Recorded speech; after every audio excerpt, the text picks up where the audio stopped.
Hi guys, welcome back to my channel. This week I wanted to discuss the topic of codependency. Now, I've heard the term around many times, but I didn't actually know what it meant. I was under the impression that when you're codependent, you just rely on other people to make you feel good.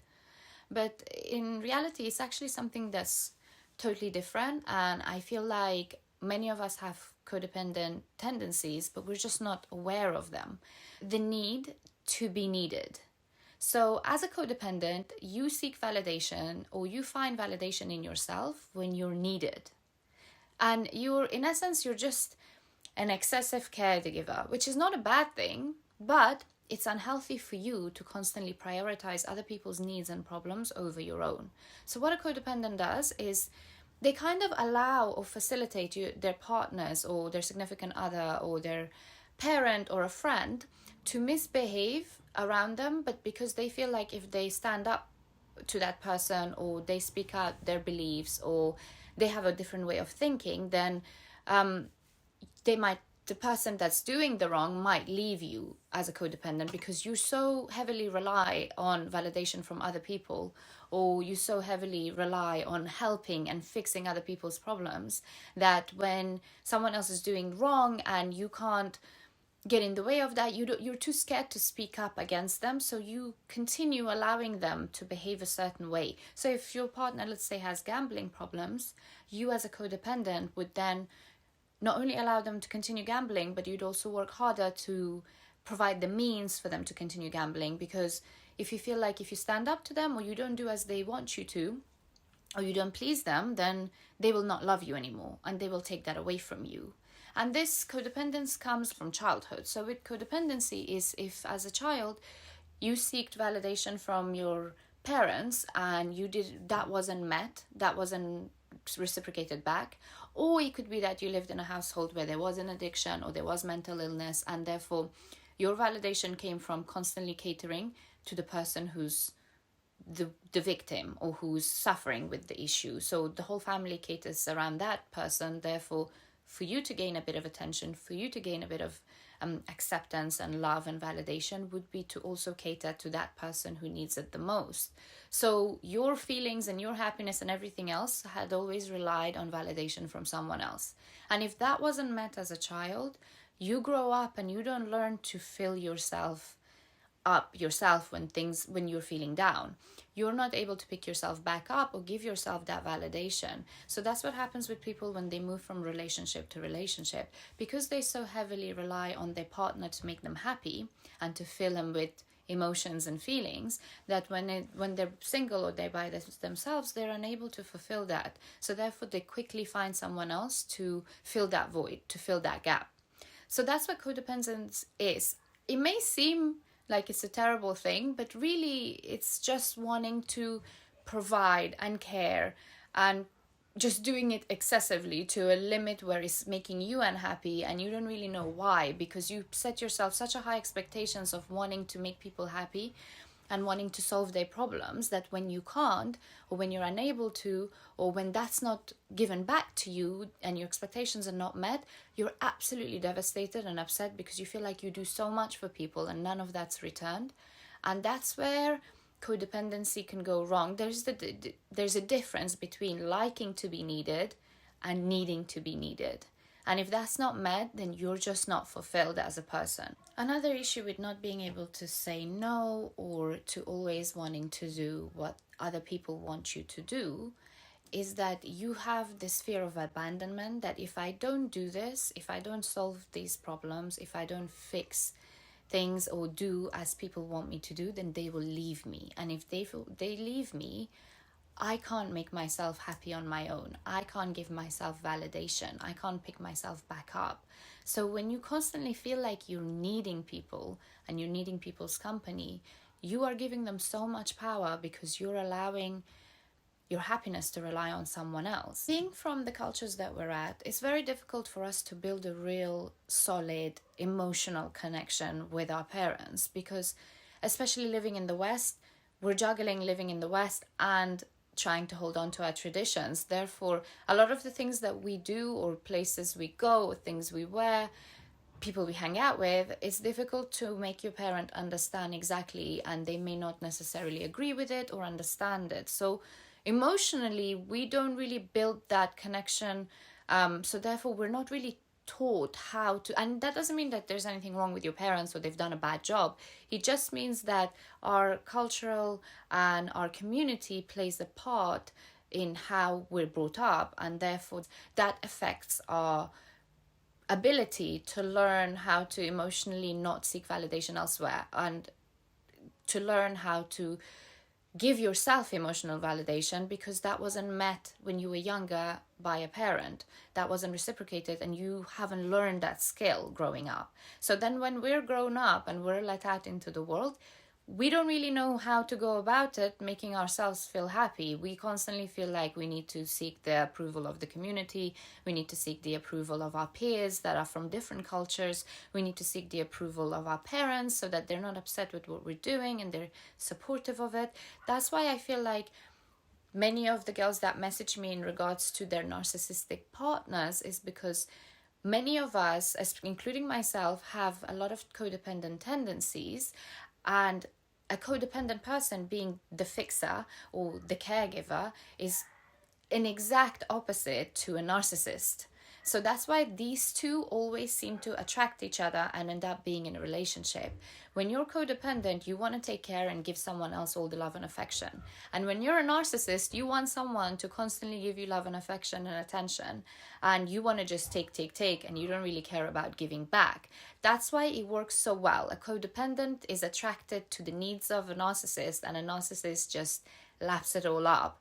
And I find that if you feel that you're in a relationship, or you tend to keep attracting narcissistic males or narcissistic females, then you're probably the codependent, or you have a lot of codependent tendencies. Hence why you're seeing a repeat of the same type of partner that comes across you. But that's a whole different topic, and if you guys want me to do a more in-depth video on like the dynamic of a codependent and a narcissistic relationship, I can. But this video in particular, I wanted to concentrate on just finding out and figuring out if you are a codependent and ways to overcome that. Because it's like a dance, a relationship. So if it's a dance between the narcissist and the codependent. So if you don't do your part of the dance, then the narcissist can't really do theirs. And there's nothing for them to go off on. So you play your part. And if you know how to fix yourself, and if you know what's wrong in you, or what's not necessarily wrong, but the strategies that you use may not be healthy, then you need to look at those and reevaluate and see what you could do to fix them. So the first thing to do with, if you feel that you're codependent, is to allow yourself to feel the emotions you're feeling. So if you're feeling sad, don't judge yourself for it. Don't beat yourself up for it. If you're feeling angry, if you're feeling hurt, with a codependent person, it's always someone else needs to tell them how to feel, how to be. So you've never given yourself that opportunity to feel it, to go through it, to face it, and to grow from it, and to learn from it. So because you haven't done that, you don't know what to do. So the first step is to just accept all those feelings. So if you're feeling sad, or something's upset you or hurt you, put it into context and see, okay, let me look at the grand scheme of things. This situation happened and I felt sad over it, and that's okay. I'm allowed to feel sad. And I'm just going to go through the feeling, I'm going to absorb it, and then I'm going to move on from it. What happens with a codependent person is that the minute they feel sad, they feel like it's their fault, they've done something wrong, they need to go and fix it, they need to fix other people's problems, and they're not even taking a minute to consider how they're thinking and what they're feeling. It's always about, oh, hold on, but I'm feeling sad right now and other people are looking at me. So that makes me, they may not like this, they may not like me, so let me just suppress that sadness and be the cheerful, happy self that I am, or I put out to be. So that's when it goes wrong, is you avoiding feeling or facing your feelings. So just go through it, feel it, absorb it. Even if it hurts, it will make you stronger. And then coming out of the other side is accepting. So this is where that important dialogue with yourself comes in. In order to grow, you really need to look into yourself and see what you're doing wrong or where you're going wrong, that you're feeling like this. This is where you realize that it is not someone else's responsibility to give me happiness. It is not someone else's responsibility to make me feel good. It is not someone else's responsibility to be okay with the things I'm feeling. It's okay if they don't accept that I feel a certain way. I know what I feel, and that should be enough validation for me. With that, you stop yourself from being constricted because you're not so heavily relying on other people liking you or accepting you. So you get the sense of freedom that I couldn't care less what you think of me because I can self-soothe. I can make myself accept what's going on. I don't need that from the outside sources. The second thing that I'd recommend is to understand that it's not your job to fix everybody's problems, even if it is your friends and family and your loved ones. It doesn't mean that you don't love them anymore or that you don't care for them anymore. It just means that certain things are out of your hand. And just because you can't fix them doesn't mean that there's anything wrong with you. And it also doesn't mean that it's your responsibility. You've got to, the hardest part is to understand and accept that that's their journey and they need to go through that to learn the things that they need to learn. So if you come and meddle with that, or you try and help them all the time and fix things, how are they? Like if it's a sibling or you're trying to advise someone younger, or how will they learn from making if they don't make their own mistakes or they don't make that journey the way they choose to do? If you're constantly intervening or trying to help or trying to fix, then you're not giving them room to grow, and it's also not your responsibility. And it's also understanding that it's their journey, it's their choices, so you've got to accept and respect that. And if they get themselves hurt, it's a learning curve for them to go through that and grow from it. So as soon as you understand that you don't need to take other people's burdens on your shoulders, it's not your job to fix it, then that's kind of nipping that codependency in the bud a little bit and understanding that my happiness comes from me and their happiness comes from them. It's not my job to make them happy. And if they want to be around me, it's by choice, not because I'm doing or giving them anything.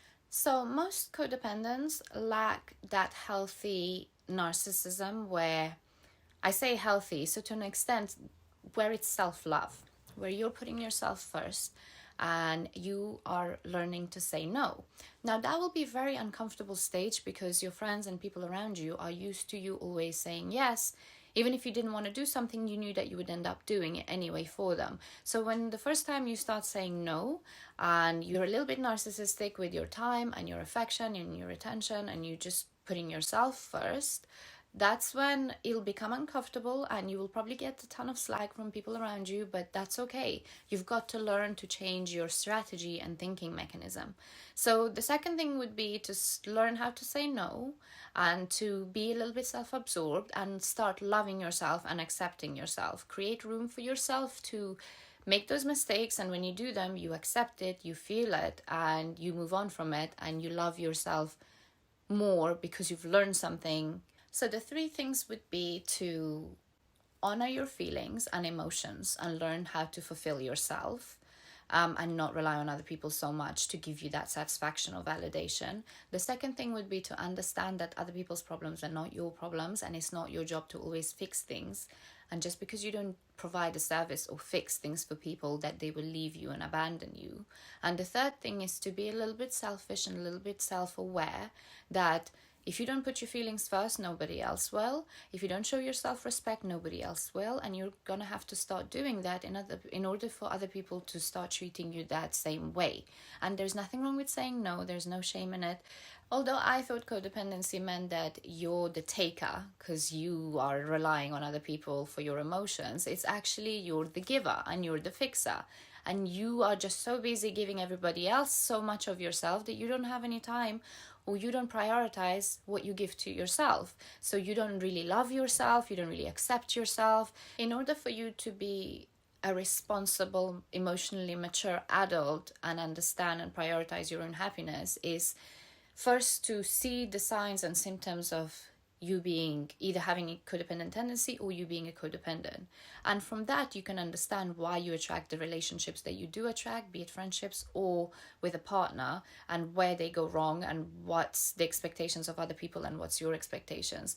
And from that, you could also learn to understand that you need to love yourself, your happiness and your sadness isn't dependent on anyone else but you, and it's not their job, nor is it yours to fix each other.